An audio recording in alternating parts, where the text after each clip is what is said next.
पूर्ण पिटत हो पाहून 35 गाणी करायचा क्षण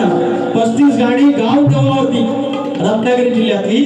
35 गावाची ग्रामदेवता त्यांची गाणी करण्याचा योग मला आणि त्यांचे हे पावन उपकार आणि त्याच्यामुळे ही निर्मिती झाली जे गाणं व्हायरल झालं. रूप लावता